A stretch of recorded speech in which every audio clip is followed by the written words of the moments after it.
আজ নৌকা করে বেরিয়ে পড়লাম শপিং করতে। বাজারটা আমার বাড়ি থেকে বেশি দূর না, কিন্তু নদী পার হতে হয়। তো আমি চলে এসেছি বাজারে। আর এই যে চলে আসলাম জুতোর দোকানে, আজকে কিছু জুতো কিনবো। তার জন্য দেখো কতগুলো জুতো বার করা হয়েছে, কিন্তু আমার তো পছন্দই হচ্ছিল না। অনেক খোঁজার পর তারপরে এগুলো পছন্দ হয়েছিল, কিন্তু 3টে জুতো নিয়েছি। এই জুতোগুলো তোমাদের বাড়ি গিয়ে দেখাবো। এখন শপিং করতে গেলে একটু কষ্টকর হয়ে যাচ্ছে, বাড়ি থেকে আলাদা করে বার হতে হচ্ছে। আগে তো কলেজ যেতাম, সেখান থেকে একেবারে শপিং করে নিয়ে বাড়ি আসতাম। যাই হোক, আমার কিন্তু শপিং করা হয়ে গেছে আর আমি বাড়ি যাওয়ার জন্য আবারও চলে আসলাম আমাদের খেয়াঘাটে। এটা হচ্ছে ভান্ডারখালি খেয়াঘাট।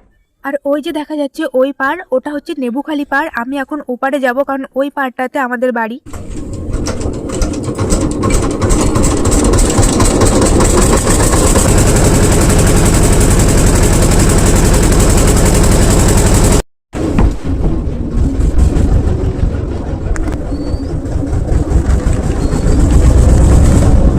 বাড়ি থেকে বেরোনোর সময় ভিডিও করতে পারিনি, কারণ তখন কাকুর সাথে বেরিয়েছিলাম। কাকু স্কুলে চলে গেছে আর আমি এই যে শপিং করে ফিরছি। তো এই যে আমি এইমাত্র বাড়িতে এসে পৌঁছালাম, আর কি কি শপিং করেছি সেগুলো এখন দেখবো। আজকে কিন্তু আমি বেশিরভাগ জুতো শপিং করেছি, ভাবছি এগুলো মাকে দেবো।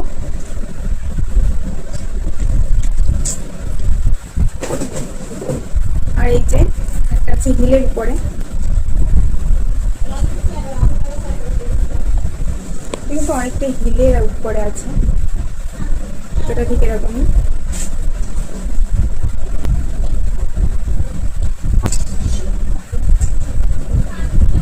এই যে একটা, বেশিরভাগ ব্ল্যাকের উপরে, কারণ আমি ব্ল্যাকটাই বেশি পছন্দ করি, সেই জন্য সবগুলোই প্রায় ব্ল্যাকের উপরে আমার জুতো। আরেকটা আছে, এটা হচ্ছে অনলাইন থেকে নেওয়া। তো এটাও ভাবলাম তোমাদেরকে দেখিয়ে দিই। ভালোই এসেছিল জুতোটা, কিন্তু হয়ে গেছে।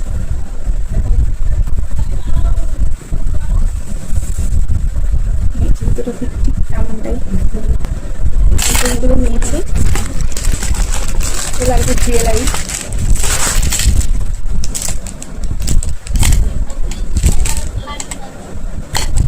খুব একটা জুয়েলারি পরতে আমি পছন্দ করি না, তোমরা দেখতেই পাবে, আমাকে দেখলে বুঝতে পারবে।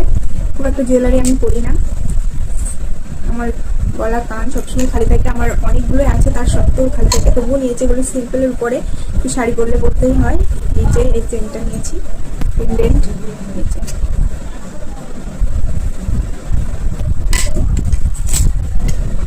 আর এই যে এই চোখারটা, আগে অনেকবার খুলে দেখা